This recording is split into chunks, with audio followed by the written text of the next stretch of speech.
tá? Para a gente começar aqui. Então, gente, olha, muito, muito obrigada por todos os presentes aqui hoje no nosso workshop gratuito. É o nosso primeiro dia de 3 dias. A gente vai discutir aí assuntos diversos que envolvem a nutrição esportiva e a gente procurou fazer algo bem prático, né? A gente não conseguiu colocar todos os 4 mentores nos 3 dias, porque a agenda é complicada de todo mundo, mas a gente conseguiu fazer de uma forma que vocês aproveitassem o máximo de todos nós aí nesses 3 dias. Então, hoje a gente vai começar com o professor Lázaro, né?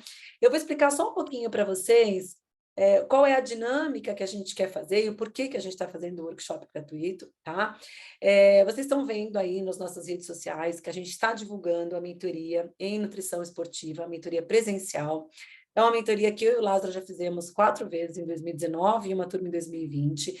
A gente reformulou depois da pandemia, né? Nós reformulamos o formato da mentoria e trouxemos 2 pessoas para participar com a gente, que é o Valden e o Marcelo, que vocês têm visto.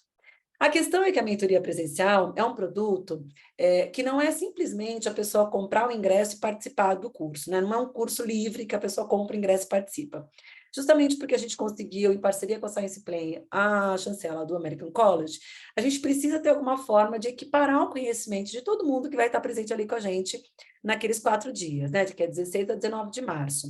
E equiparar conhecimento, por que isso é tão importante? Porque a gente não pode pensar oferecer um produto para o mercado de mentoria e ter uma pessoa que sabe muito de nutrição esportiva, que entende tudo, que sabe fazer todas as prescrições, que sabe organizar, que tem ideia, que tem um know-how já dentro disso, e ter uma pessoa que está começando ou que está entrando na nutrição esportiva, não está caindo de paraquedas, não sabe nem a diferença de como que tem que dar carboidrato antes, durante e depois, né, do exercício. Então, a gente não pode ter esse tipo de disparate mesmo de conhecimento, né? Na verdade, de momentos profissionais. Então, tem pessoas que são muito mais engajadas na nutrição esportiva e necessitam de mentores para ajudar nesse processo de evolução, né?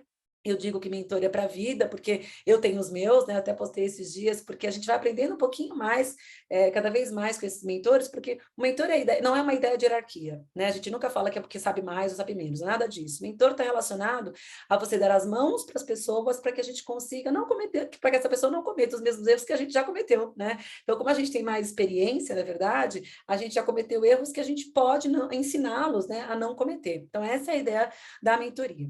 E por esse motivo, quando a gente começou a lançar a mentoria, a gente viu que uma dificuldade grande na aplicação. As pessoas têm dificuldade em alguns termos ainda, em fazer teste, em fazer provinhas, né, que a gente colocou lá a aplicação. Foi um mês conturbado, que é o mês de janeiro, todo mundo viajando, uma confusão. Eu falei, bom, vamos então fazer. A gente juntou nessa equipe de marketing, mais os mentores, vamos fazer um workshop preparatório, né?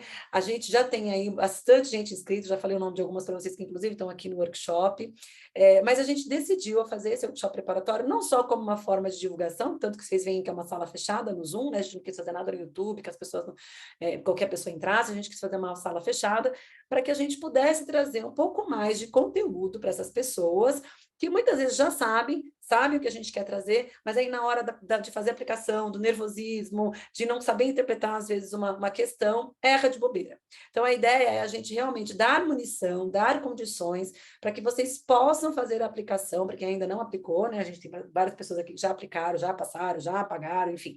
Né? Então, a gente quer dar mais condições para as pessoas poderem aplicar, e mesmo que decida não fazer, mas que ela se coloque nessa condição de teste, né? Para que, de repente, em outras turmas que a gente for abrir, essa pessoa possa, então, ter mais confiança, né? E consiga entrar com mais facilidade nas próximas turmas. Então, a ideia aqui é a gente realmente trazer a discussão para a parte prática para vocês. Eu vou compartilhar rapidinho aqui com vocês, que não sei se vocês já viram, mas eu vou compartilhar com vocês aqui rapidinho. Opa, que eu compartilhei a tela errada, espera só um pouquinho, aqui.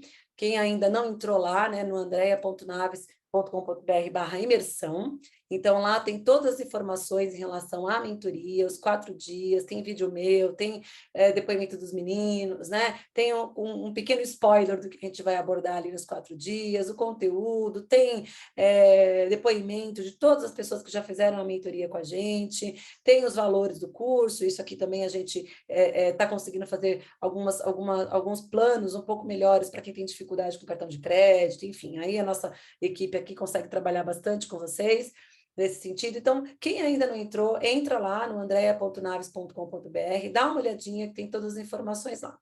Hoje, o que nós estamos fazendo é um passo anterior a isso ainda, né? Esse workshop de preparação para que vocês possam aplicar de uma forma mais assertiva. Porque quando eu avaliei algumas aplicações, eu vi que erraram de bobeira, erraram por falta de atenção, falta de interpretação mesmo dos textos, né? E eu olho todas as provas, eu olho todas as aplicações, eu olho todos os currículos, eu olho todas as inscrições, eu vou atrás de saber de onde que se formou, de onde fez pós, onde não fez, como fez. Às vezes tem pessoas que não fizeram pós ainda, mas estão engajados com a luta esportiva, é atleta, foi atleta, atende sua atleta. Então, tudo isso, eu tenho os meus olhos super atentos, né, para saber quem é esse grupo que a gente está formando para esses 4 dias de imersão, tá bom? Então, só um outro recadinho. A gente tem uma surpresa para quem vai ficar até o final aí. A gente vai fazer uma escala de descontos, né, para quem quiser participar da mentoria, né? Então, assim, como não é um produto que você vai lá, paga e compra, né? Então, tem essa coisa de lançamento, como eu mesma fiz durante toda a pandemia. O que a gente está fazendo nesse primeiro dia é um desconto de 10% no valor da inscrição para quem quiser aplicar e quiser participar. Os 10% de desconto não quer dizer que a pessoa vai ter desconto, né, se não passar. Primeiro ela precisa aplicar a prova, e aí sim, se ela passar na aplicação, a gente vai dar, então, esse desconto de 10% no desconto da inscrição da mentoria, tá? Anotem o cupom de hoje, que é imersão 10, né? Para quem tiver interesse em aplicar para a mentoria, vai colocar esse cupom imersão 10, mas lembra que para poder ter o desconto tem que primeiro passar na aplicação, então preste atenção no workshop nesses 3 dias, para que vocês não façam depois da aplicação e fazem que nem fizeram algumas desesperadas, porque tem que acertar 60%, né? Aí a pessoa me manda mensagem no privado desesperada, socorro, acertei 55%, socorro, acertei 57%, por besteira, né? Então, aí eu falei assim para a Lua, assiste o workshop preparatório e faz com atenção de novo. Vou te dar uma segunda chance. Para quem não passou, estou inclusive deixando isso aqui publicamente, né? Estou dando a chance de fazer o workshop nesses 3 dias e aplicar de novo, estou dando uma segunda chance de aplicação para poder fazer parte da mentoria, tá bom? Então, o cupom de hoje é imersão 10 e esse cupom é regressivo, né? Amanhã o desconto já não vai ser 10%, vai ser um pouco menos, e na quarta-feira também já é um pouco menos, a gente divulga os cupons nos dias, tá bom? Então, até a quarta-feira vocês vão ter uma possibilidade de aplicar e passar, né? Mandar o currículo, tudo a gente avaliar e aplicar para a mentoria. Uma questão importante é que esse preço que a gente está com a mentoria só é válido até o dia 5, né, que é domingo. No dia 6, na semana que vem, a gente já aumenta a tabela, a gente já está com as vagas quase todas preenchidas, então o workshop veio com uma maneira realmente de dar uma segunda chance para quem não passou e daí uma preparação para quem às vezes tem um pouquinho de medinho e não quer fazer, né? E aí a gente encoraja aqui para poder participar da aplicação, tá bom? Já falei demais. Agora, nós vamos discutir aqui o conteúdo técnico de hoje, e aí nós vamos contar as novidades, né, Lázaro, que a gente tem para a mentoria, que a gente conseguiu hoje. Eu falei assim, olha, Deus é tão bom comigo, que Ele me dá as coisas assim no dia que eu preciso. A gente vai fazer uma discussão hoje sobre exames laboratoriais, que é um tema muito importante que a gente pensa em nutrição esportiva, principalmente, porque como o Lázaro vai mostrar para vocês, as respostas adaptativas do exercício geram alterações de exames bioquímicos totalmente diferentes de uma pessoa que não treina, né? E às vezes, se você não tem o conhecimento da resposta de adaptação do exercício, você interpreta o exame de uma maneira totalmente errada. Então, às vezes você acha que ele tem lá uma doença XYZ, porque deu uma alteração no exame, e o Lázaro vai mostrar para vocês que, na verdade, não é isso, né? A alteração vem em decorrência dos estímulos do exercício. Então, essa interpretação é muito importante e a gente quer mostrar isso na prática para vocês, tá? E aí, Lázaro, você quer compartilhar vê se você consegue compartilhar seus slides? Ainda não, André. Acho que Não, você peraí. precisa me... Te habilitei, vê aí. Isso, me habilitou. Bom, E aí você pode contar a surpresa, tá, Lázaro? Eu sou louca para contar a surpresa, mas eu vou deixar você contar dessa vez, porque é da sua posso área, eu vou contar deixar. então? Pode contar. Ai, Beleza. que lindo esse slide também, não tinha visto. Olha, peraí, deixa eu voltar Não, aqui, volta né? porque eu achei isso máximo. Vou até tirar um Olha print. Calma aí. olha Calma que aí, Lázaro. beleza. Calma aí que eu vou tirar um print, Bom, colocar uma lá no Instagram. Gente, um mentoria slide nesse desse nível tem que ter, né? Uma imagem dessa. eu não tinha visto ainda. Peraí, Lázaro, peraí, me dá calma nessa hora. Vamos tirar um print da página toda. Vocês sabem que eu sou todo blogueiro ultimamente, né? Então, não dá para ser uma blogueira qualquer, tem que ser uma blogueira decente. Pronto, Lázaro, pode começar. Bom, queria agradecer a participação de todos, dizer que o intuito da aula de hoje, né? A gente discutiu um pouquinho sobre os exames. Eu preparei um conteúdo aqui para a gente discutir, mas, como a Andrea falou, o objetivo nosso é encorajar vocês aí a participar do teste de aplicação. E aí, Se tiverem dúvida aí nesse momento em que a gente está falando exames, eu sei que é uma coisa bastante corriqueira no nosso dia a dia, de as dúvidas surgirem, podem colocar aí no chat as dúvidas que a gente vai tentar fazer um bate-papo, tá? Então, para aqueles que não me conhecem ainda, eu sou farmacêutico bioquímico de graduação, pós-graduação em bioquímica lá na Universidade Estadual de Campinas, na verdade aqui, né, na Universidade Estadual de Campinas, de onde eu estou falando, mas eu tenho uma ligação muito íntima com a nutrição. Quem já me conhece aí de alguma aula, eu já falei isso, quem não conhece, eu sou professor do curso de nutrição desde 2003, então, desde 2010, 2011 que eu conheço a Andréia, a gente já tem aí uma parceria de longa data, né? E aí a gente sempre envolvido nos projetos, e eu fico muito feliz com a 5ª edição da mentoria, como como a Andréia já mencionou e como a gente vai falar aqui, são novidades que a gente traz para engrandecer o atendimento, para melhorar o atendimento, né, de quem trabalha com atleta. E dentro dessa premissa, a gente tem tecnologias que vão surgindo cada vez mais aí no mundo da saúde, a gente fala da comunicação, do marketing, mas hoje nós temos aí a possibilidade, como o André falou dessa novidade, de aplicar exames laboratoriais dentro da clínica, né? Vamos dizer assim, a gente tem outros ambientes aí fora de um laboratório, mas especificamente dentro de uma clínica de nutrição vai ser possível o nutricionista, né? Lógico, com a aquisição de alguns equipamentos, fazer alguns exames, naquilo que a gente chama de testes point of care, ou seja, alguns desses marcadores que nós vamos discutir aqui na aula de hoje, eles poderão ser analisados no próprio consultório, e aí imagina você, durante a sua consulta, você já ter o resultado, né? Ou se você está em campo trabalhando com atletas, você ter a possibilidade de ir ali durante uma sessão de treinos a fazer a avaliação desses parâmetros. Isso vai ajudar bastante a gente diferenciar essas adaptações que a Andrea discutiu com vocês. Então, a novidade que a gente tem para compartilhar é que a gente tem uma empresa que fabrica, né, fornece e disponibiliza esses equipamentos para os laboratórios, e eles, de maneira inédita, eles vão participar da mentoria e vamos ter a oportunidade de fazer alguns desses testes aqui em loco, né? Ver as respostas adaptativas do treino ali, avaliando o teste de desempenho, cruzando com os exames laboratoriais, né? Então, a gente vai ter ali um plus, né? Que a gente conseguiu essa confirmação hoje, né, Lázaro? Hoje eles confirmaram exatamente. que vão estar com a gente na mentoria. Muita sorte, não foi, juro que não foi programado. E vão oferecer o equipamento para que a gente possa fazer 19 análises bioquímicas antes e depois do exercício, para vocês Com verem qual é o certeza. comportamento desses parâmetros durante o exercício físico, né, Lázaro? Isso, porque uma coisa é a gente falar, É mostrar demais. aqui, né? Outra coisa é a gente ver ali na prática, você analisar o seu atleta. É lógico que a gente tem toda uma questão de anamnese que é realizada, a coleta de sinais e sintomas, mas o exame laboratorial ele é uma ferramenta complementar que às vezes consegue te mostrar algo e que você faz um pequeno ajuste na dieta do seu paciente ou realiza uma suplementação específica para determinado atleta e você vê melhora de desempenho. Algo que, se a gente fosse deixar isso aumentar de intensidade, né, a gente iria perder essa questão relacionada ao desempenho. Porque a gente tem que lembrar muito, é muito importante a gente lembrar que quando a gente fala de um atleta, né, ou de alguém que treina, o desempenho ele é afetado por N fatores, né? Então, se a gente consegue otimizar os treinos ou as recomendações dietéticas, a gente consegue melhorar o desempenho dessas pessoas de forma muito rápida. Tá? Então, vou compartilhar com vocês aqui. Primeiro desafio que a gente tem quando a gente fala de exames laboratoriais, eu sempre gosto de colocar esse slide nas minhas aulas, porque é o desafio número 1.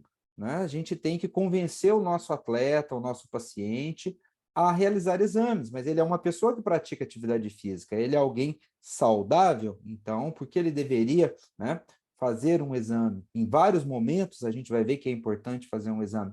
Então, o primeiro, vamos dizer assim, grande chamariz quando a gente fala de exames laboratoriais dentro da prática esportiva era prevenir lesão, né? Então, os clubes, as agremiações realizam alguns exames. E hoje, ministrando aulas pelo país todo, aí nos cursos de pós-graduação, eu tenho a oportunidade de conhecer vários fisiologistas e vários nutricionistas esportivos que estão dentro dos clubes, sejam de vôlei, de futebol, atletismo. E eles já conseguem, né, realizar muitas dessas análises Com esses equipamentos que eu vou mostrar para vocês. Agora, se o clube, né, de futebol, de vôlei, o centro esportivo pode ter esse equipamento, por que que você, nutricionista, não pode, né? Então, aí, essa é a nova, vamos dizer assim, a novidade, né? Uma nova tendência que vai aparecer agora.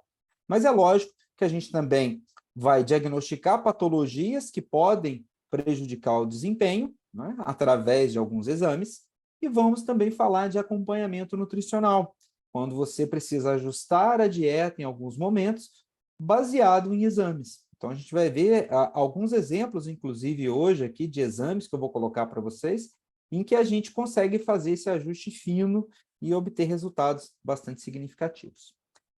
Outra aplicação importante dos exames laboratoriais, e às vezes muito pouco observada, né, por quem trabalha com atleta ou praticante de atividade física, é monitorar desempenho. O desempenho, geralmente, ele é realizado através dos testes físicos de desempenho, que na mentoria a gente também realiza. A gente realiza testes de desempenho nos atletas, que vocês vão avaliar, mas a gente também pode cruzar esses testes de desempenho com algumas análises laboratoriais e verificar se a gente está tendo um resultado positivo daquele treinamento. E aí, você vai observar se é realmente o treinamento, se é uma questão nutricional, e esses ajustes podem ser realizados com exames, e lógico, alguns exames, não são todos, mas a gente vai apontar aqui quais são os principais. E lógico que a gente vai prevenir síndrome do overtraining se a gente tiver uma dieta adequada, uma recuperação adequada do atleta, uma carga de treino bem dimensionada, e existem alguns exames laboratoriais que a gente consegue ter uma sinalização, né? Se esses exames estão sinalizando para o atleta uma boa adaptação, uma adaptação que não está sendo adequada e que pode gerar um overtraining, e aí a gente fazer ajustes momentâneos. Então, os exames para avaliar o overtraining, eles já são um pouco mais, vamos dizer assim, direcionados e às vezes exigem alguns testes funcionais. É por isso que nos chama muita atenção quando a gente pode ter um equipamento dentro de um consultório, porque você pode também fazer alguns testes funcionais, alguns testes físicos e fazer essa análise laboratorial para identificar esse overtraining. Só, né, dando um spoiler da mentoria, quando a gente fala de fazer testes físicos, muitas vezes a gente tem respostas de um atleta ali cruzando com um teste de desempenho que muitas vezes indicam ali um possível overtraining. Já aconteceu a gente estar avaliando e ver uma resposta ali que não era aquela que a gente esperava no parâmetro laboratorial, sendo que no parâmetro subjetivo de esforço, para o atleta está tudo bem, é o treino normal que ele está fazendo, às vezes ele está relacionando aquele cansaço com a fadiga do treinamento. Tá? Então, é muito importante que a gente entenda qual que é a importância de monitorar. Bom, quando a gente fala da importância, quais seriam, né, os principais exames que a gente pode avaliar?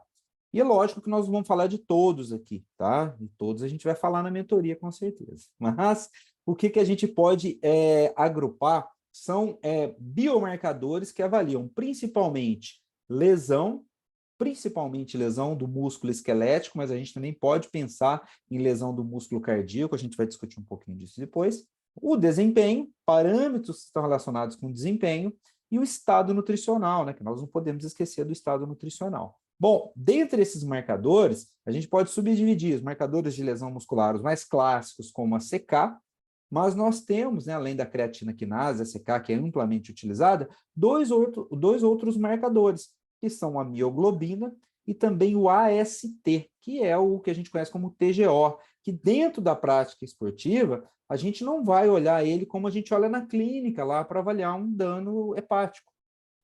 O AST, para quem está falando de atividade física, de atleta, de indivíduo praticante de atividade física, o AST está ligado na lesão muscular. E o que é legal da gente ver é que essas respostas elas podem variar, né, de acordo com o tipo de treino e a modalidade. A gente vai discutir um pouco mais disso depois, ok? Os marcadores de processo inflamatório, eles estão ali junto com os marcadores de lesão muscular para a gente avaliar. Se por um lado lesão muscular a gente vê muito falar de secar, o processo inflamatório, o marcador mais utilizado é a proteína C reativa, tá? E a proteína C reativa, a gente consegue avaliar essa inflamação, o grau dessa inflamação. Percebam que aqui são dois componentes cruciais do exame. Quando nós analisamos um exame de alguém que pratica atividade física, ou até mesmo de um atleta, nós temos um limite de tolerância maior. O valor de referência, ou as referências para avaliar essa pessoa, são diferentes daquelas referências que a gente vê no laboratório. E aqui são as duas diferenças gritantes que a gente observa, na proteína C reativa e na CK. E esses parâmetros, quando analisados, eles têm uma tolerância de acordo com o nível de desempenho ou também do tipo de treino que o indivíduo realiza. Um exemplo prático se a gente está falando de creatina quinase de um indivíduo que faz, por exemplo, crossfit, ele tem um nível de CK na circulação. Se eu estou falando, por exemplo, de um atleta de endurance, um maratonista, o nível de CK permitido para ele é bem menor do que o crossfit. Então, isso a gente consegue discutir também com a análise laboratorial, e acho que vocês vão ver isso na prática, porque a gente vai conseguir dosar esses marcadores, né, em diferentes atletas. Tá? Dentro dos marcadores de processo inflamatório, a gente vai falar também hoje do hemograma, né, porque a gente fala da série branca, os leucócitos ali, eles estão em linha com a creatina quinase e a PCR. Então, percebam que quando a gente fala de analisar exames laboratoriais, percebam, analisar, não é interpretar, né? Eu vou analisar um conjunto de marcadores. Então, se eu tenho uma CK aumentada, um PCR aumentado, uma contagem de leucócitos aumentada, algo me sinaliza que o treino talvez não esteja, né, ajustado e a recuperação não esteja ajustada. E aí o componente nutricional é importante porque eu posso modular esse processo inflamatório, né? A Andrea fala com muita propriedade sobre isso, com os nutrientes, né? E aí esses nutrientes podem ajudar a atenuar esse processo inflamatório em alguns momentos em que a gente não quer que essa inflamação ultrapasse um certo nível, né, de vamos dizer assim, de intensidade e magnitude. Os marcadores de lesão hepática eles são importantes, porque a gente sabe que o fígado exerce uma série de funções, inclusive o fígado ele é primordial para sintetizar as proteínas que a gente tem na circulação, as próprias proteínas de fase aguda são sintetizadas no fígado. E aí a gente tem que estar monitorando, né, a capacidade de detoxificação desse indivíduo. Alguns parâmetros de lesão hepática são muito importantes que a gente avalie, né, e principalmente o ALT, que é o TGP e o GGT. Esses dois parâmetros, eles são importantes porque eles vão avaliar o dano, né, do fígado, a lesão do fígado frente à produção de espécies ativas de oxigênio. Mas isso a gente está falando de parâmetros de integridade. Mas se eu quiser avaliar parâmetros de funcionalidade, aí eu posso avaliar proteínas, como, por exemplo, a albumina, né? E o que é legal de falar quando a Andrea diz dessa novidade, o que nos empolgou muito, é que a gente consegue, né, uma pequena quantidade de sangue, cobrir grande parte desses parâmetros, que avaliam integridade, capacidade do fígado. Então, perceba que a gente consegue gerenciar. Só que, lógico, né, que para a gente gerenciar toda essa quantidade de informação, a gente vai precisar, né, de alguns caminhos aqui, alguns atalhos, que é o que a gente pretende discutir isso na mentoria. Bom, seguindo aqui, né, os parâmetros, a gente pode falar de hormônios, logicamente, não podemos esquecer que alguns hormônios são importantes no processo de adaptação e alguns deles, quando em grande quantidade, quando liberados em quantidades acima do normal, podem prejudicar uma adaptação. Aqui a gente está falando, por exemplo, de relação cortisol-testosterona, relação testosterona-estradiol. A gente tem a possibilidade de discutir isso também na mentoria. E, inclusive, existem já equipamentos portáteis que são capazes de realizar dosagens hormonais também na mesma metodologia que a gente realiza. Bom, os metabólitos, né, que a gente fala aqui, ureia, creatinina, o próprio ácido úrico, eles têm uma função importante. A gente vai avaliar aqui, né, alterações relacionadas ao consumo de proteína, ao ganho ou perda de massa muscular, e também a capacidade antioxidante. Por outro lado, a gente também pode avaliar sistema imunológico através de alguns parâmetros. Dentro do hemograma, a gente consegue avaliar algumas células que nos dão ideia da proteção que esse indivíduo tem frente aos antígenos. Mas a gente também consegue avaliar alguns micronutrientes chaves do sistema imunológico, como o próprio zinco, o próprio selênio. A gente consegue avaliar marcadores como a IgA na saliva. Sou muito fã de trabalhar com saliva porque a gente consegue, de uma forma não invasiva, realizar essas avaliações, por exemplo, na própria rotina cotidiana do atleta, sem a necessidade dele ter que ir a um laboratório. Ele pode ele mesmo coletar a amostra e enviar para o laboratório. A gente já fez isso em alguns protocolos de treinamento e tem resultados bastante interessantes. Bom, seguindo aqui, né, a gente tem alguns exames que são direcionados para as modalidades específicas. Então, quando a gente fala de nutrição esportiva, é fundamental que o nutricionista entenda uma base de treinamento, né? Lógico, para a questão da dieta, e essa base de treinamento também influencia naqueles exames que o nutricionista precisa solicitar. Então, se eu estou falando, por exemplo, de modalidades de endurance, eu tenho que ter uma preocupação bastante importante com a cinética do ferro. O ferro, o conteúdo de hemoglobina, a capacidade de transporte de oxigênio desse indivíduo tem que estar otimizada.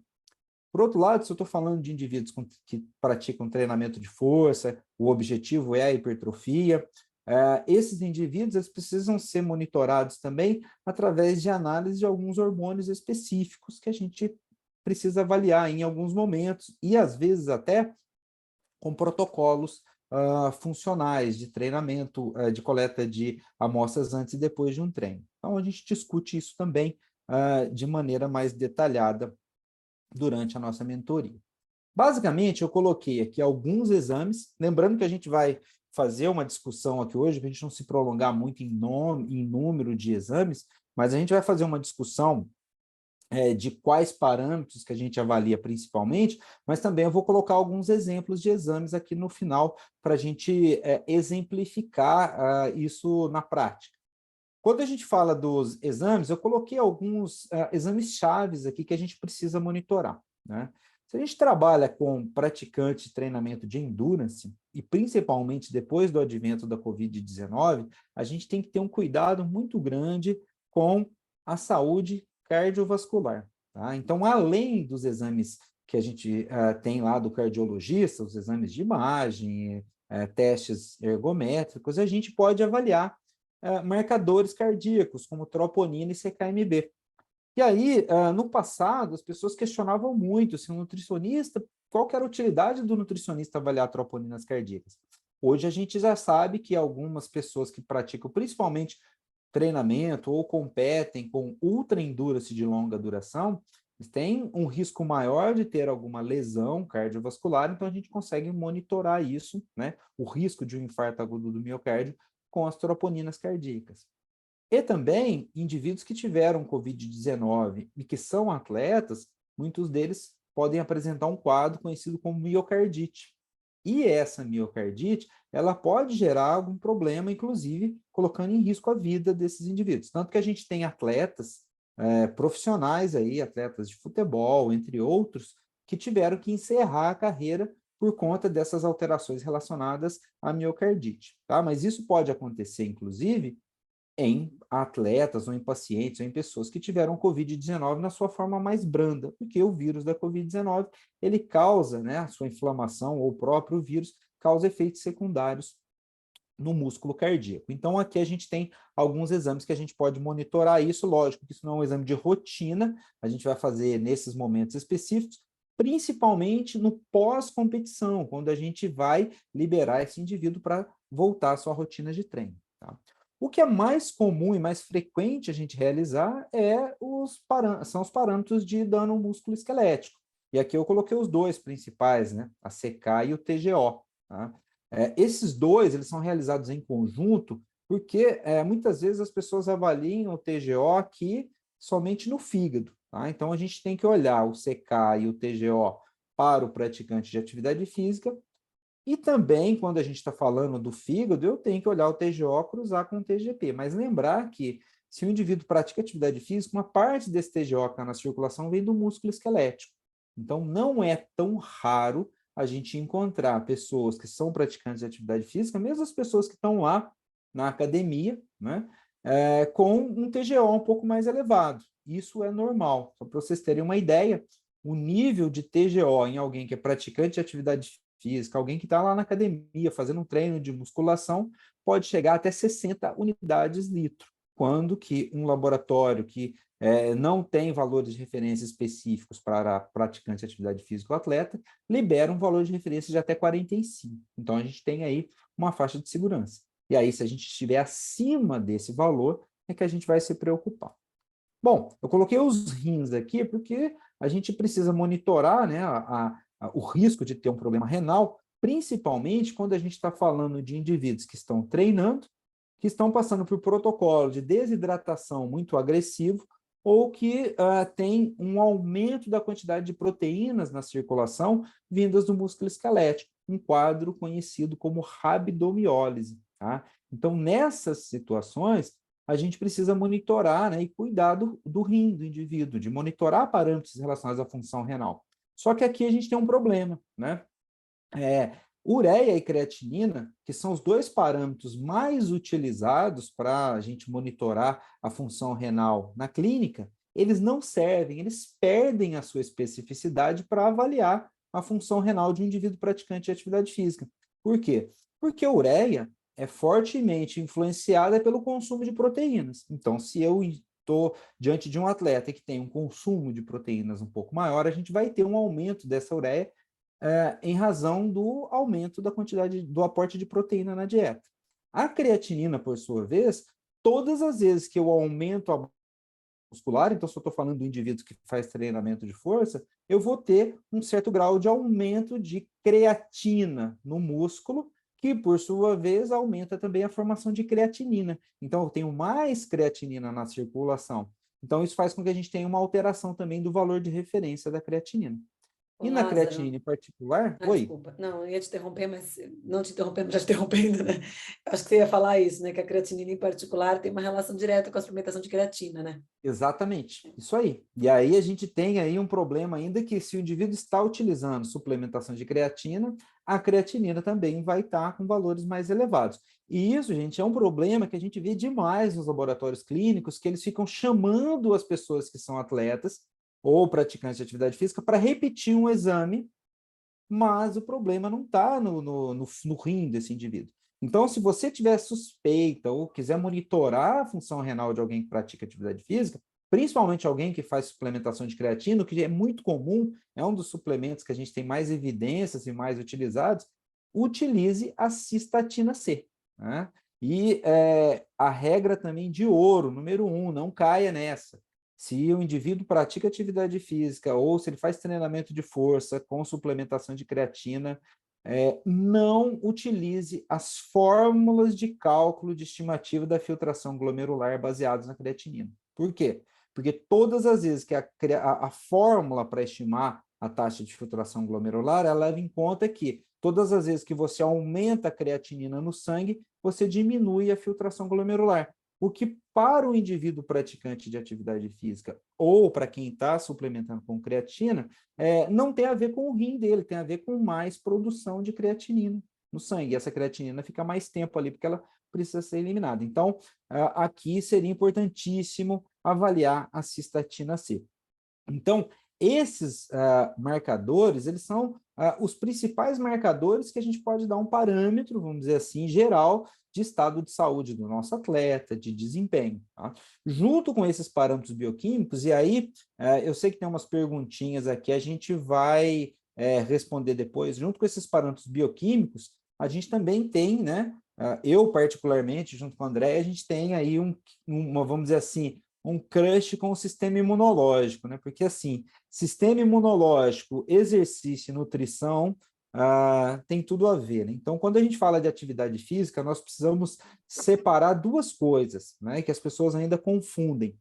O exercício físico, ele promove um efeito agudo em alguns parâmetros, ou seja, a gente vai ter um aumento, uma diminuição de alguns parâmetros na circulação, só que depois a gente tem uma estabilização depois de um tempo. Então, para realizar um exame laboratorial, se eu quiser avaliar, vamos dizer assim, a homeostase desse meu atleta, eu preciso aí de 24 horas de repouso.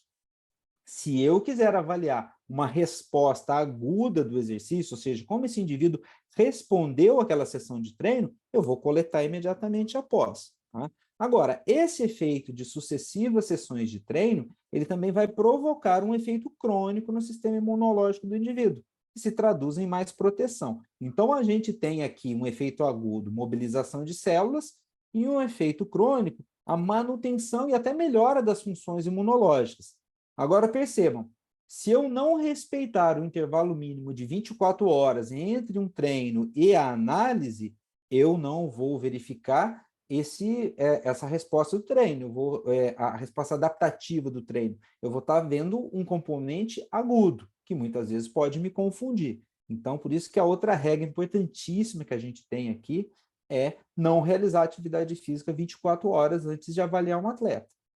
Que é Detalhe, super difícil, né, Lázaro? Porque eles não muito respeitam. difícil. Na prática, eles não respeitam. Não adianta. Isso. E isso causa uma confusão, né, André? Para a gente fazer a interpretação, porque a gente vai ver aqui uma leucocitose pode significar um dano exacerbado ou um processo inflamatório infeccioso. Então, isso é um componente que a gente precisa observar. Agora, vocês vão perceber que na mentoria a gente faz um teste físico, então nós estamos querendo ver a resposta do organismo daquele indivíduo ao exercício. Aí é diferente, tá? Então, a gente tem dois componentes aqui. Um exame que é fantástico para avaliar essas respostas é o hemograma. O hemograma avalia as células do sangue, é um dos exames mais solicitados em todo o mundo, né, o que o laboratório mais realiza, e não é por acaso ele dá informações importantes, principalmente na questão nutricional, porque a gente vai perceber que para formar as células que estão no sangue, seja os leucócitos, as hemácias ou as plaquetas, nós precisamos de energia, que vem dos macro, e também precisamos da informação e da ação dos micronutrientes. Então, a gente vai ver que várias enzimas e vários processos, várias etapas na formação das células dependem de cofatores que estão aí espalhados nos nossos alimentos. Então, a gente vai perceber que o hemograma a gente consegue extrair muitas informações dele. Lógico que pela extensão, né, desses parâmetros que existem no hemograma, nós não vamos conseguir cobrir tudo aqui, né? A gente tem que deixar um pouquinho também para março, né, André? Bom, seguindo aqui... Estava assim, silencioso, Lázaro. Se não, né, qual é a graça de fazer mentoria? Não tem graça, Pois né? é, mas basicamente, quando a gente fala do hemograma, eu gosto de dividir 3 partes do hemograma que dão respostas muito importantes para a gente. Se eu estiver falando do meu leucograma, eu vou falar muito de avaliação de imunidade e do risco de lesão. E a gente vai perceber que existem algumas pessoas que têm uma dificuldade muito grande, por exemplo, às vezes de ganhar massa muscular, de fazer treinos com resultados lá na hipertrofia, e o componente ali está no seu sistema imunológico, nas suas células que são importantes para ativar lá, as células sanguíneas que são importantes para ativar as células satélites.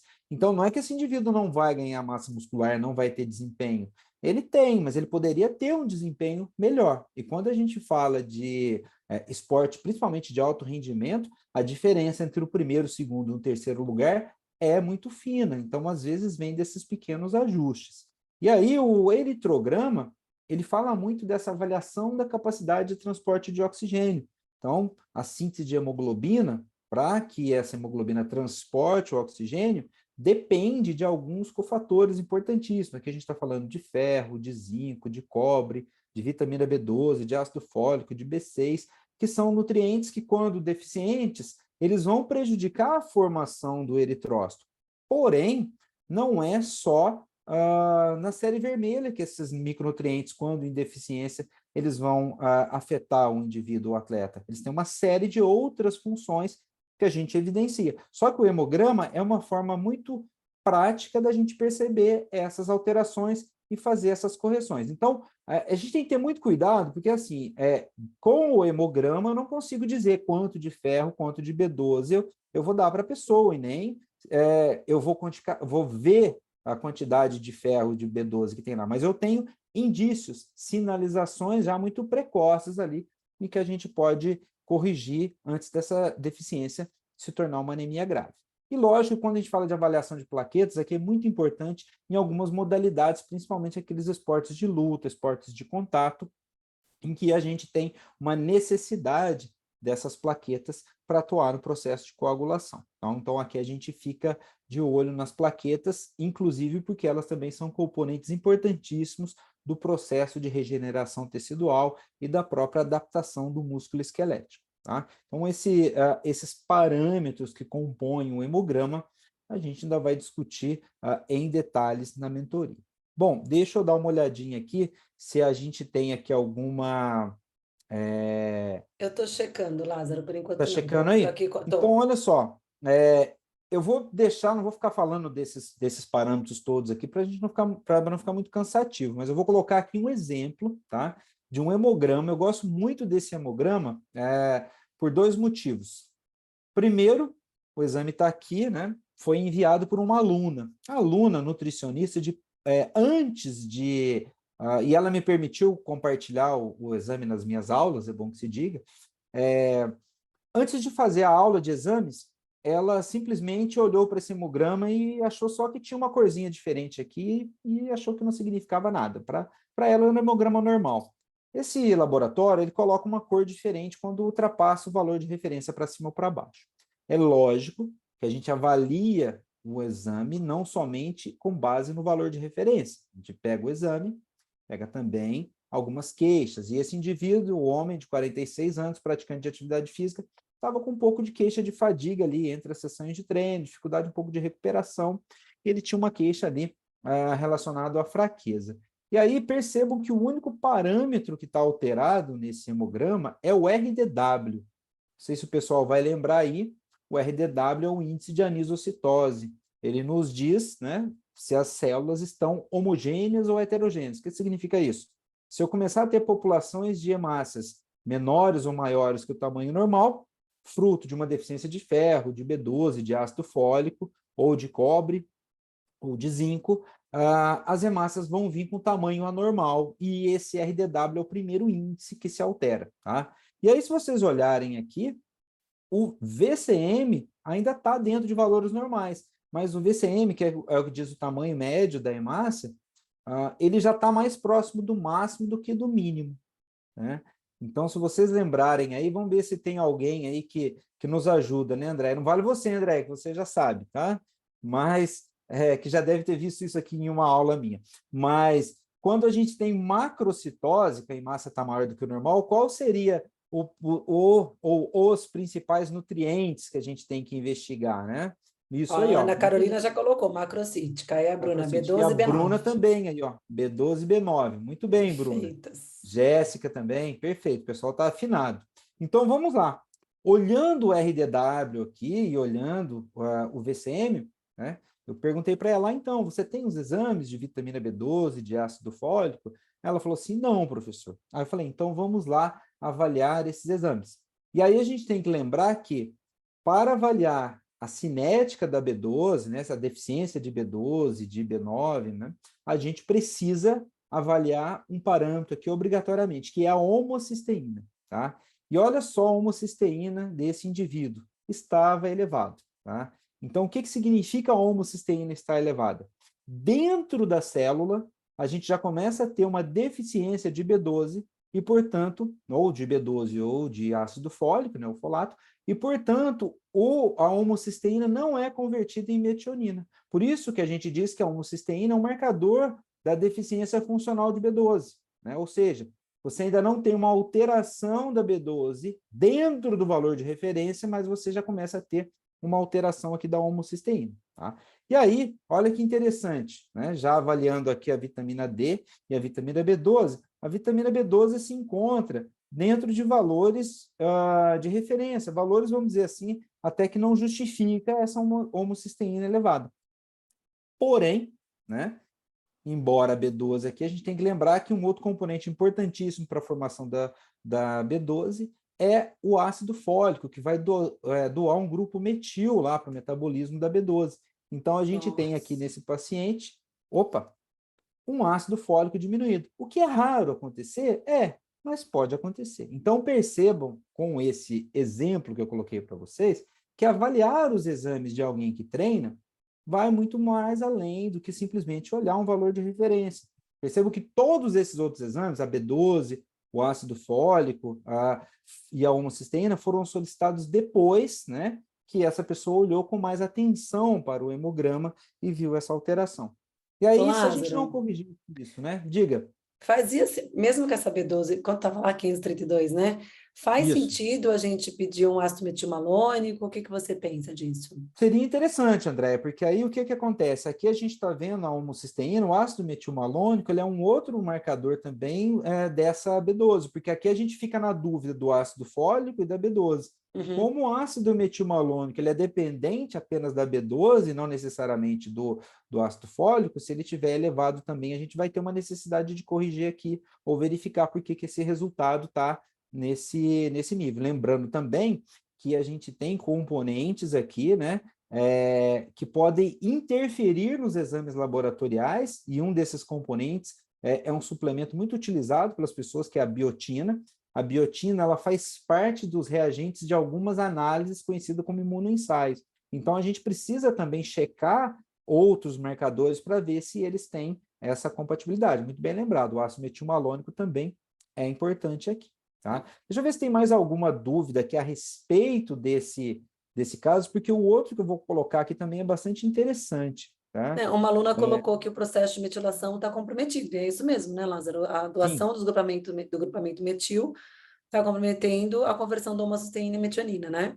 exatamente. E aí a gente precisa também, lógico, avaliar o ácido metilmalônico para a gente saber se aquele 539 ele pode não ser ali, né, um valor suficiente de B12 para essa pessoa, para os metabolismos intracelulares. Agora, percebam que se a gente deixar isso, vamos dizer assim, não tivesse descoberto isso fosse caminhando, a gente iria daqui a um tempo observar macrocitose. Por que que isso acontece? Porque os parâmetros no hemograma, eles têm uma sequência para se alterar. Então, primeiro altera o RDW, depois começa a alterar o VCM, para lá no último alterar a hemoglobina. Então, para a gente esperar uma hemoglobina diminuir, a gente está falando de uma sequência que vai muito mais lá na frente. Bom, eu vou colocar um outro que eu acho muito interessante aqui também, que foi recente que me enviaram, tá? Do mesmo laboratório. Quem é do Rio de Janeiro aí já deve até ter recebido aí um laudo desse laboratório, tá? Então, olha que interessante. A gente sabe que dentro do treinamento de endurance, tá? Pessoas que começam a treinar endurance, uma das adaptações que os indivíduos apresentam é um componente de expansão de volume plasmático, ou seja, aumenta o volume plasmático, aumenta o líquido e o sólido continua igual. Então, se a gente pegar um indivíduo que está iniciando um treinamento de endurance, ele pode ter um período ali de uns 15 a 20 dias no início, isso para quem está começando, não é para quem já é adaptado. Tá? E esse aumento de líquido e a mesma quantidade de sólido faz com que ele tenha um processo conhecido como hemodiluição. Tá? Essa hemodiluição, quando a gente faz um hemograma da pessoa com hemodiluição, o que que a gente observa? Hemácias, hematócrito, hemoglobina diminuída. Tá? Então, num primeiro momento, quando a gente olha esse hemograma de uma pessoa que está treinando, a gente pode falar assim, ele está com hemácia diminuída, hemoglobina diminuída e hematócrito diminuído, e os índices hematimétricos são todos normais, ou seja, as hemácias não estão com diferença de tamanho, então provavelmente não tem um componente de, vamos dizer assim, deficiência de micronutrientes. Mas cuidado, a gente tem aqueles exames que são mais comuns, a gente tem essas adaptações, mas eu não posso nunca me basear apenas no hemograma. E quando o indivíduo tem uma queixa de fadiga, cansaço, a gente está observando ali alterações, sinais importantes de uma possível anemia, a gente precisa continuar investigando. Então, percebam que esse resultado de hemograma tem aqui a hemoglobina abaixo do valor normal, tem o hematócrito e o eritrócito também. Só que os índices hematimétricos estão normais, é o que a gente chama de anemia normocítica e normocrômica. Mas se a gente olhar aqui a homocisteína e a ferritina dessa paciente, a gente vai ver que uma homocisteína elevada e uma ferritina diminuída. Então, o que que essa pessoa tem? Vamos aí, não vale André, hein? Vamos lá. Homocisteína, vocês já estão craques aí, né? O eosinófilo também tem a ver com desbiose, mas também tem a ver com esse quadro aqui que tem aí, ó, muito bem, Jéssica falou de ferro e de B12 baixa, muito bem. Então, é interessante a gente observar, deixa eu olhar aqui, ó, que a gente tem basófilos aumentados, e na deficiência de ferro, muitas vezes, a gente tem um pouco de basófilo aumentado, uma basofilia, tá? Então, aqui a gente tem deficiência de ferro com essa ferritina diminuída, lembrando que a ferritina é um marcador importantíssimo para dizer deficiência de ferro, mas pessoas praticantes de atividade física com uma ferritina normal ou elevada, a gente tem que considerar a inflamação do treinamento, por isso o valor de referência muda. E essa homocisteína aumentada, a gente viu, pode ser B12 ou pode ser o ácido fólico. Aí, o que essa pessoa tem? Tem as duas deficiências. Ah, professor, então por que que eu não estou vendo macrocitose nem microcitose? Olha isso aqui, ó, volume corpuscular médio. Vou contar uma coisa para vocês de como os exames são realizados. O aparelho de hemograma, ele pega as hemácias, né? Então ele faz tipo um raio-x do tamanho da hemácia, ele vê o tamanho da hemácia, e depois ele faz uma média dos tamanhos das hemácias. Bom, ele tem ali algumas hemácias que estão maiores do que o normal pela deficiência da B12. Tem algumas hemácias que estão menores do que o tamanho normal por conta da deficiência do ferro. Então, na média, o que acontece? Os dois ficam meio que iguais e o volume corpuscular médio dá dentro do valor de referência, tá? Então, a gente não consegue ver uma diferença aqui. Quando a gente está fazendo o exame, eu, como farmacêutico, estou lá olhando o aparelho, eu consigo identificar isso, porque o aparelho mostra um gráfico, mas o gráfico não aparece no exame, tá? Então, esse exame aqui, a pessoa apresenta algo que a gente chama de anemia oculta, que é anemia com um ou mais tipos de deficiência que impactam naquela clássica definição morfológica que a gente sabe de macro e microcitose. E por que isso é importante? Isso é importante porque, primeiro, se a pessoa está trabalhando e acha que isso é uma adaptação ao treinamento, esse indivíduo vai progredir com o agravamento dessa anemia. E aqui, se a gente corrige esses valores, a gente melhora o desempenho e a gente não pode esquecer nunca que homocisteína elevado é um componente pró-inflamatório que aumenta o risco cardiovascular e que precisa ser melhorado, né? Então, primeiro, modificando aqui essa questão relacionada a um nutriente que vai impactar diretamente lá no risco de doenças cardiovasculares. Ô, Então, Lázaro, percebam... Oi? deixa eu levantar uma discussão aqui. A gente poderia ter esse mesmo quadro de hemograma que você apresentou lá anteriormente, mas com uma ferritina super alta, né? Sim. Eu queria que você falasse um pouquinho disso, né? Porque a gente aí está mostrando uma deficiência de ferro e que uma deficiência como essa, uma suplementação oral não vai dar conta, a gente vai precisar de uma suplementação endovenosa, não vai subir esse ferro rápido com essa, e B12 aqui vai provavelmente ter que ser, até via oral, em até 1000 microgramas a gente consegue reduzir essa homocisteína, mas provavelmente também, dependendo dos níveis de B12, que eu não vi aqui, né? A gente tem que fazer também uma suplementação intramuscular, mas de ferritina, com certeza, aqui teria que ser uma endovenosa, porque a gente não vai conseguir via oral. Mas a gente poderia ter uma situação também onde aquele hemograma, com essa hemólise pelo exercício, mas com uma ferritina muito alta, que aí é um outro quadro, né? Que já não é uma deficiência, né? Seria um quadro mais inflamatório, não é isso? Exatamente, é muito bem lembrado. Por exemplo, se eu estiver olhando para a ferritina e esse hemograma com uma ferritina elevada, ou até às vezes com valores normais, a gente não tem como inferir se isso é deficiência ou se os níveis estão adequados. Então, eu preciso, para interpretar a ferritina de alguém que pratica atividade física, dosar a proteína C reativa para saber se ele tem inflamação. E um outro parâmetro que eu poderia avaliar aqui seria o índice de saturação da transferrina. Quantos por cento essa transferrina está saturada? Porque aí esse índice de saturação da transferrina ele sofre menos influência desse processo inflamatório. Então, o excesso de ferro também, ele precisa ser monitorado nos indivíduos que praticam atividade física, mas a gente não pode olhar para esse excesso de ferro pela ferritina. A ferritina nessas pessoas está significando processo inflamatório. E a inflamação do treinamento normal, o treinamento adaptativo, vai fazer com que a gente tenha até o dobro da ferritina na circulação. Então, o valor de referência muda bastante. o que é uma dúvida comum das pessoas, Muito né? comum, é. Deixa eu só responder a Jéssica, Lázaro, ela está perguntando se um ferro lipossomal e uma B12 sublingual não daria conta dentro desses 3 meses, né? A B12 sublingual, provavelmente sim, né? A gente poderia ter um resultado bem interessante aí, eu tenho prática com a B12 sublingual, com doses de 400 microgramas, até 1.000 microgramas, com resultados bem interessantes na redução de amostrina e aumento de B12, melhora do aspecto da quantidade de B12. Mas o ferro é um nutriente desgramento, né? Porque ele sofre muito no sítio de absorção intestinal. Muito pouco do ferro que a gente ingere ou suplementa é absorvido no sítio de absorção, né? No sítio de absorção. O ferro lipossomal só é uma maneira de garantir uma maior absorção desse ferro, que ele compita menos, né? Com os fatores antinutricionais e com outros micronutrientes que impedem a sua absorção intestinal. Não é garantia. Uma ferritina de 11,9, os estudos já mostram que teria que ser, sim, uma suplementação endovenosa, que a gente não consegue subir esses valores que seriam acima de 30 para indivíduos que praticam, para mulheres principalmente, né?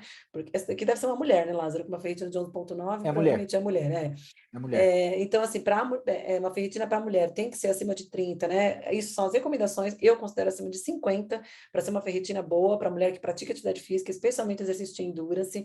Então, ela tem que ter uma ferritina com certeza acima de 50. Acima de 30 são os valores considerados aí dentro da normalidade. E para subir de 11 para 30, a suplementação ela tem que ser uma dose muito alta. Então, se a gente pensar em ferro, né, alimentar, a gente daria ali 100 miligramas de ferro alimentar, que vai dar mais ou menos umas 30, 40 miligramas de ferro, né? Desculpa, de ferro total. 100 miligramas ferro alimentar de 30 a 40 miligramas. E aí, qual é o problema quando a gente dá muito ferro todos os dias? Aumenta a ferritina. E o aumento de ferritina aumenta a epsidina. E a epsidina é um contrarregulador de ferritina. E aí, um tiro sai pela culatra. Você dá muito ferro para poder corrigir a deficiência de ferro.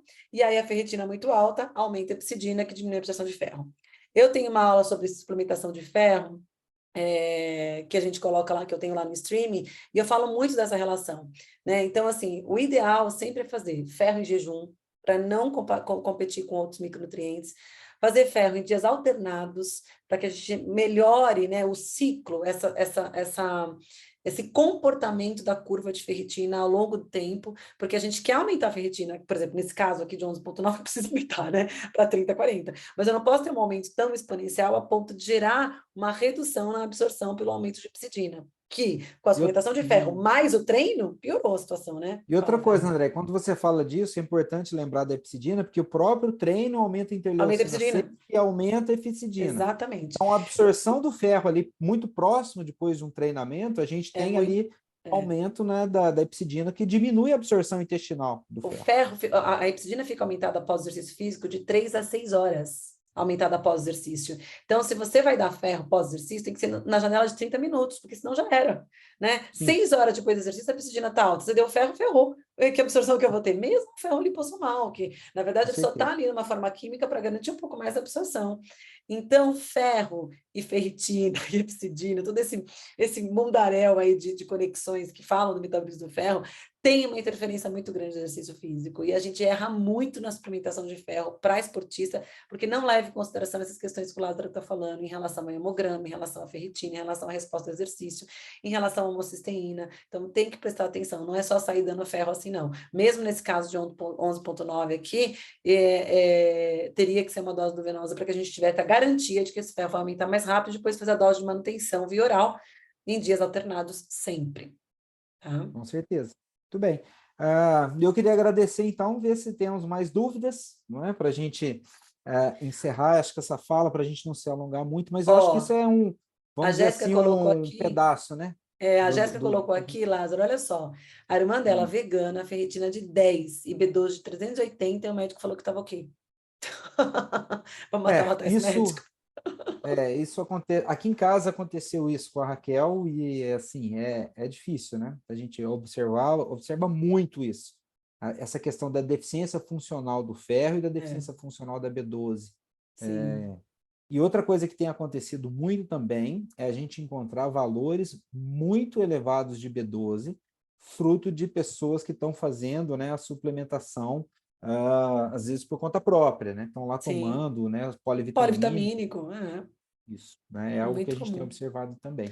Ô Lázaro, eu sei que você não quis se aprofundar muito nisso, mas eu queria que você falasse um pouquinho da quantidade de hemoglobina em reticulócitos, que é uma forma da gente avaliar também a deficiência funcional de ferro, não é? Sim, esse parâmetro ele é interessante porque ele se chama conteúdo de hemoglobina dos reticulócitos ou RET-HE, né? Uhum. O que acontece? Quando a gente está falando da ferritina como marcador do estoque de ferro, ela é afetada diretamente pela inflamação, no caso do treinamento, ou às vezes até a inflamação, por exemplo, de um indivíduo obeso, né? A inflamação crônica de baixo grau. Os reticulócitos, o que são os reticulócitos? Eles são hemácias jovens que ficam na circulação de 3 a 4 dias. No processo de maturação dos eritrócitos, esses eritrócitos jovens, eles vão para a circulação e eles ainda contêm restos de ácidos nucleicos, né? Restos ali de RNA. Então, o que esse marcador conteúdo de hemoglobina do reticulócito faz? Para a gente simplificar, cerca de 2% das células do sangue, das hemácias que estão na circulação, são reticulócitos. Todos os dias a gente vai tendo uma renovação disso. O conteúdo de hemoglobina do reticulócito seria, então, a gente pegar aqueles 2% que estão chegando na circulação todos os dias e ver o quanto que tem de ferro dentro dessas células. Então, esse conteúdo de hemoglobina dos reticulócitos, ele é um parâmetro que ele não é influenciado pela inflamação, não sofre influência do treinamento, então é uma forma da gente monitorar a quantidade momentânea de ferro que o indivíduo tem na medula. Inclusive, se ele tem dificuldade de transportar o ferro até a medula, a gente consegue saber através desse parâmetro. Só que esse parâmetro ele não está no hemograma tradicional. A gente tem que solicitar a parte. Então, a gente tem que solicitar conteúdo de hemoglobina do reticulócito. Alguns laboratórios já estão fazendo esse exame, porque já tem o equipamento. Aqueles que não têm esse parâmetro, o laboratório manda para um laboratório de apoio. Eu até vou escrever aqui no chat, né, o nome do parâmetro. Ô Lázaro, a gente falou da Covalente, que vai estar com a gente lá na mentoria fazendo os 19 exames. Estou empolgada com esse negócio de 19 exames para e pós-exercício. Mas é importante a gente dizer que lá a gente vai fazer a punção do sangue, porque você faz, né, do venoso da pessoa, né, você vai tirar o sangue dos atletas, mas o aparelho ele faz a leitura do sangue point of care, né, que para nós nutricionistas na prática clínica é possível, porque o próprio paciente, através né, de uma punção digital, né?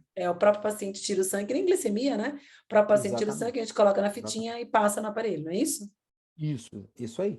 Tá. E aí o que acontece? A gente consegue, né? Lógico, a legislação está em vias de ser publicada, e quem quiser ter um aparelho, ter os exames no laboratório, vai apenas fazer um contrato com o laboratório ali para ter a laudagem disso daí, mas vai ser você que vai gerenciar o processo, vai ter o exame ali na hora, e isso vai ser um ganho bastante grande ali, né? Vamos dizer assim, de qualidade e upgrade na consulta e do próprio atleta, né, que está sendo avaliado. Olá, deixa eu te fazer uma pergunta capciosa. É muito comum a gente ter paciente no consultório que não tem plano de saúde, né? Ou que não tenha condições de pagar os exames. Talvez se a gente tiver um aparelho, a gente tem um hemograma no consultório, né? Tem um aparelho point of care, a gente não tem condição desse paciente fazer o exame. E talvez ele tenha que pagar por esses exames, né? Você conseguiria colocar aqui para mim, em poucas palavras, quais são os principais exames, assim, sei lá, vamos elencar 5 exames, né, para não ficar muito caro para o paciente também, que a gente deveria pedir para esse paciente, obrigatoriamente, pensando em resposta de treino e as condutas nutricionais que a gente precisa fazer? Olha, sem dúvida, vamos elencar aí com 4, 5, mas eu teria que falar um hemograma, a CK, a proteína C reativa, hemograma, CK, a CK, a proteína C reativa, uma ureia e uma creatinina. Isso não tem como. Isso não tem como, porque isso seria, vamos falar da questão do estado catabólico ali, da possibilidade de catabolismo proteico e também condições relacionadas à massa muscular, né, e própria saúde geral desse atleta. Porque com o hemograma a gente consegue ver o status nutricional de minerais, de vitaminas, Isso. né, de vitaminas. CK, a gente consegue ver o dano muscular, PCR, processo inflamatório, ureia, creatinina, metabolismo proteico, certo? Isso. E aí, dependendo do resultado, lógico, do hemograma, a gente vai complementar com alguma outra análise. Agora, o grande problema, quando esse paciente vai fazer esse exame de forma particular, é que se a gente incluir dosagens hormonais, isso fica bastante caro. Muito caro. Né?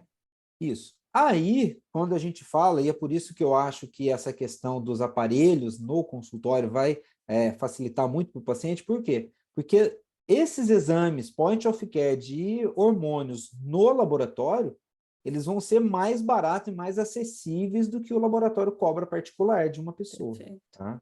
E a gente Isso teria que vai avaliar uma testosterona, teria que uma avaliar um testosterona, um estrogênio, cortisol, um uma vitamina cortisol, D. uma Tem vitamina D. exames aí de vitamina D que podem ser realizados nesses aparelhos. A Carmen perguntou se a PCR é ultrassensível, né? No caso do indivíduo praticante de atividade física, não, Pode ser a proteína normal, C reativa convencional. convencional, tá. Se estiver avaliando, por exemplo, um indivíduo obeso, aí Ah, sim, essa é fazer a ultrassensível. ultrassensível. Tá, Aí sim, perfeito. muito Que bem. mais, gente? Mais alguma dúvida? Falei que a gente não ia passar de 1 hora, né? Porque eu não queria aprender muito vocês aí, porque a gente tem mais 2 dias. Amanhã e quarta-feira. Não esqueçam de acessar o link que vai ser enviado no grupo amanhã, gente. A gente divulga depois no Instagram, a gente divulga num monte de lugar, mas não saiam do grupo sem acessar os links, porque não são links recorrentes, são links diferentes para amanhã e quarta-feira. O Lázaro não vai conseguir estar com a gente amanhã, mas amanhã a gente vai estar com o Marcelo. E a gente vai discutir bastante sobre condutas nutricionais relacionadas ao gasto energético das modalidades esportivas, né? E tentar associar com essa questão que o Lázaro colocou hoje aqui em relação aos exames. Claro que a ideia é dar uma passando aqui para vocês. A gente deu resposta para um monte de questão da nossa aplicação aqui, né, Lázaro? Com certeza, com certeza. E espero encontrá-los lá na mentoria. A gente deu resposta para todas as perguntas de exame que tem na aplicação, as respostas estão aqui nessa aula de hoje. A gente foi super bonzinho. Ó, a Josiane está perguntando quais os marcadores glicêmicos importantes para avaliação, Lázaro? Olha, os marcadores glicêmicos, quero agradecer também a Ana Maria, o pessoal que está participando. Olha, os marcadores glicêmicos, a glicemia de jejum, a hemoglobina glicada A1C, mas cuidado, é a hemoglobina A1C, que é o teste que se realiza, tá? Não é hemoglobina glicada total, é o A1C. Uma insulina basal e a gente conseguir calcular o índice Roma, tá? Mas, gente, olha só a dica aí, não solicita o exame de Roma. Por quê? Porque o exame de Roma é uma conta. A Então, gente faz, né? faz a conta pelas calculadoras que tem aí, às vezes, no próprio site do laboratório. Porque Sim, senão você vai colocar isso lá, o laboratório vai cobrar para fazer essa conta. É perfeito. só colocar insulina de jejum, a glicemia de jejum. E aí, existe um exame chamado peptídeo C. Outro dia eu recebi uma dúvida pelo Instagram, foi muito interessante. O paciente estava era um menino de 16 anos, que estava com histórico de perda de peso e tinha a insulina diminuída. E a pessoa queria saber o que poderia ser. Gente, insulina diminuída, 16 anos, com esse histórico, é provavelmente diabetes tipo 1. Bom, Aí, nesses casos, o exame de peptídeo C ele é interessante, perfeito. porque aí o peptídeo C diminuído demonstra essa diminuição da capacidade de produção de insulina pelo pâncreas. Ô, Esses são os Lázaro, fala. mais simples, né? A Carmen falou para quem tem plano, né? Vamos dar mais 5. Então, a gente deu 5 para quem não tem dinheiro para pagar. Aí o paciente tem plano, né? Que Ah, mais tem essencial você plano. colocaria, assim? Mais 5 Olha, essenciais. a gente tem que falar Testo, lógico, né? de testosterona, né? Aí cortisol salivar, não fazer cortisol no plasma, Salivar de e 24 não horas? esquecer de... Oi? Salivar de Não, 24 horas? Um só? não, uma coleta de um cortisol salivar aí pela manhã, a gente já vai ter uma ideia, né? Em Tá, casos aí em que a gente estiver suspeitando de uma fadiga crônica, a gente pedir em outros momentos. Mas tá. não esquecer do T3, T4 livre e o TSH, né? Que são Perfeito. hormônios da tireoide que são E importantíssimos que aí para respondem demais ao exercício, né, Lázaro? que respondem demais ao exercício, com É. certeza, Às vezes tá? eu já tive atleta com TSH super alto, né? O médico jurando de pé junto que ela tinha um hipotireoidismo, queria tacar a suplementação nela. Quando eu olhei a fase de treino, um volume altíssimo, quase overtraining, TSH aumentou por conta do exercício, não porque ela tem uma disfunção da glândula, né? Na verdade, a glândula só estava respondendo ao volume de treino que ela Isso estava. aí. Então, parou de treinar, o TSH diminui. Simples assim. Sim. Né? E olha só que interessante, a Carmen quer saber se é o testo total. A dica também, hein? A dica pegadinha para o Essa laboratório. Você pegadinha. vai pedir testo total e SHBG, tá? E aí você calcula a testosterona livre. Testo total e a SHBG. E aí a testosterona livre também tem as fórmulas para calcular. Os marcadores glicêmicos que a Ana Paula está querendo, eu vou Estou escrever aqui. escrevendo também. Está Glicemia, hemoglobina escrevendo? glicada, hemoglobina Então, HGA1, né? Insulina de jejum. H1C, H1C. isso. insulina basal, né, para calcular o Insulina de ROMA. jejum. Isso. Tá. E o peptídeo C naquela suspeita do tipo 1. Perfeito. Espera só um O pouquinho, que exame agora... que, o exame que faz o exame que a gente comentou, ele faz no sangue, não faz o salivar ainda, tá? O salivar, por enquanto, ainda é o laboratório que faz, né? Deixa eu só voltar aqui um pouquinho, Lázaro, que eu perdi nas perguntas. Peraí, né? A Jéssica perguntou, exame atletas de endurance, acho que tudo isso que a gente falou, né, Lázaro? Talvez eu pediria aí, além disso, o que mais? Contagem de Contagem de reticulócitos, reticulócitos, contagem de reticulócitos é importante, e a troponina para a cardíaca, questão função, eu acho função importante. cardíaca, né? Tá.